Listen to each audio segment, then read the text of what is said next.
Tag TV brings you daily news bulletin from India. Breaking news and views from India. You're watching South Asia Newsline, and here are the top stories we are tracking for you on Friday, the 21st of March. US official hails Tulsi Gabbard's India visit, highlights decade-long US-India tie. Inflation in Pakistan, Ramadan brings price surge instead of relief. And Bangladesh interim government rules out Awami League ban but promises accountability.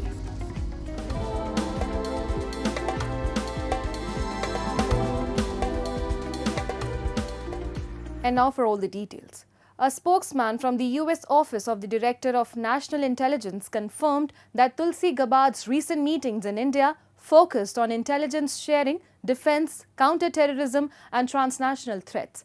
Gabbard on her visit to India has expressed gratitude to PM Modi for the invitation to the Raisina dialogue, emphasizing the strong US-India relationship. A report. A spokesperson at the US Office of Director of National Intelligence (DNI) has said that Tulsi Gabbard's meetings in India focused on bilateral cooperation in areas of intelligence sharing, defense, counter-terrorism and transnational threats.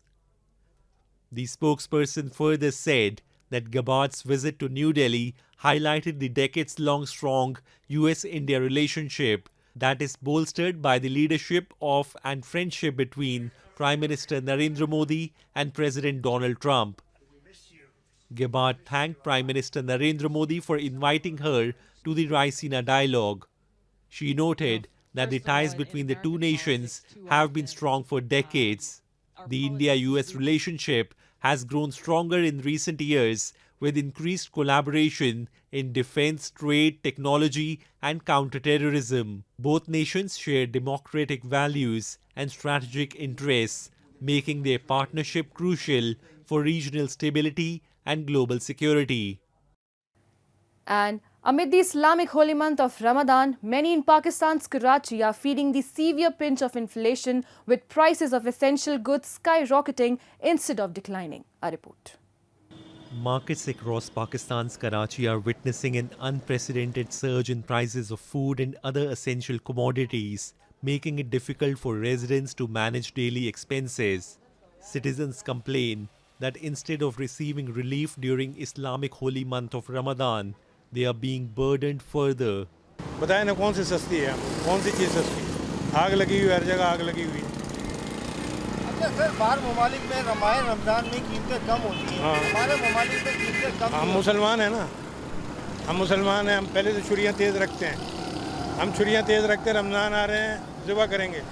और वो लोग, वो गैर मुस्लिम है, लेकिन महंगाई जो है उनके यहाँ, आप देखें कितना इंटेंसिव देते हैं वो। यहाँ दे रहा है कोई? यहाँ तो जिसके पास जाते हैं वो पहले से लेके बैठा हुआ। Basic food items such as flour, sugar, fruits, vegetables and meat have seen significant price hikes.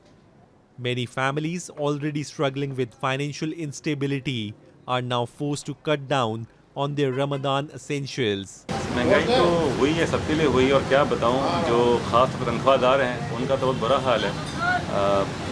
जो जिनका काम है, अपना बिजनेस है, वो तो महंगा आता तो महंगा बेच भी रहना, सुना आपने। लेकिन बेचारा तनख्वाहदार की तनख्वाह तो वही है बेचारे की, उसको देखें, उसकी तो बचत भी नहीं हो रही है आजकल, उसके बच्चे भी हैं, उसकी अपनी फैमिली है, क्या खाए और क्या बचा है उसमें से। Despite repeated calls for intervention, there is little sign of government relief. As Pakistan grapples with economic challenges, citizens are left to navigate the harsh reality of an expensive Ramadan. Following the visit of the American delegation to Kabul, Zalmay Khalilzad, the former US Special Representative for Afghanistan, announced that George Glesman, an American citizen, was freed after 2 years of Taliban detention. Khalilzad stated that the Taliban agreed to release Glesman as a gesture of goodwill towards US President Donald Trump and the people of United States. However, there is no information available about the fate of Mahmoud Shah Habibi, an Afghan-American citizen who remains in Taliban custody. During their trip in Kabul, Zalmay Khalilzad and Adam Boehler, the US Special Envoy for Hostages, met with Amir Khan Muttaqi, the Taliban's foreign minister, to discuss prisoner releases. Khalilzad emphasized that Donald Trump had prioritized the release and return of detained Americans from abroad. He expressed pride in playing a role in this effort. The US Department of State has called George Glesman's release a positive and constructive step, noting that his freedom was secured with the mediation of Qatar. The successful release reflects the ongoing diplomatic efforts to address the complex issue of American citizens held in Afghanistan.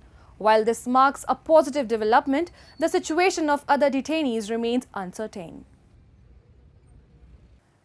Bangladesh's interim government has no plans to ban the Awami League, Chief Advisor Muhammad Yunus said on Thursday, adding that individuals within its leadership accused of crimes including murder and crimes against humanity will be tried in Bangladesh.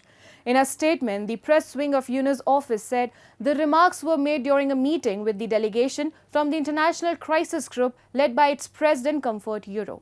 The comment by Yunus comes amid calls by protesters and the newly formed NCP of barring Hasina-led party in the elections. They argue that the Awami League's dominance has undermined democratic practices in Bangladesh. On the electoral front, Professor Yunus confirmed that elections would proceed as scheduled regardless of political demands. If parties propose limited reforms, the vote will take place in December. However, if they seek a broader reform package, the elections will be scheduled for June next year, the statement said, quoting Muhammad Yunus. He added the interim government has no reason to change the election dates, asserting that the process will be conducted freely and fairly. And Nepal's Prime Minister KP Sharma Oli has announced that he has no immediate plans to visit the disputed tri-junction region of Limpiadhura, Lipul Lake and Kalapani, an area that has been a point of contention between Nepal and India. Oli's remarks came during a parliamentary debate on Thursday, where an opposition lawmaker questioned whether the Prime Minister intended to visit the region. Speaking further, Oli stated that until 1962, the disputed area was part of Nepal's official map. He attributed the subsequent omission of the region to Nepal's former monarchy, blaming the party-less panchayat system introduced by King Mahendra for modifying the original map.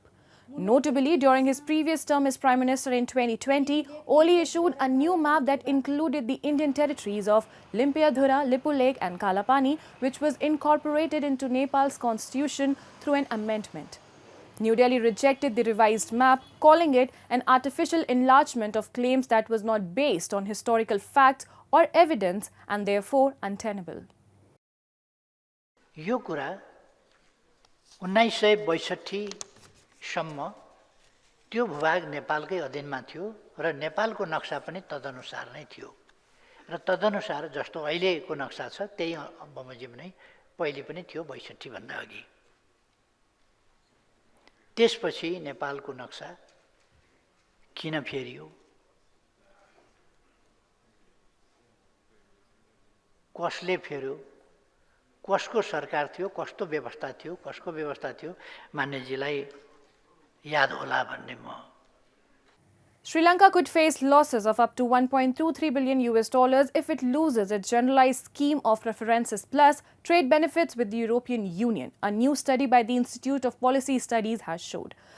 With the absence of the preferential tariff scheme, the report noted that Sri Lanka risks facing a tariff increase from its GSP plus concessions to most favoured nation levels, which could potentially result in a loss of 36.7% of its exports to the EU.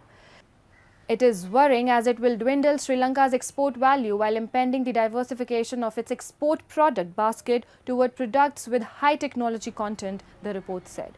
The EU is a major market for high technology products such as transformers, which accounted for 50% of Sri Lanka's exports to the EU in 2019. The wearing apparel sector was also identified as an industry that could be among the hardest hit. That's all in tonight's edition. We will see you same time next week. Have a great weekend. Good night.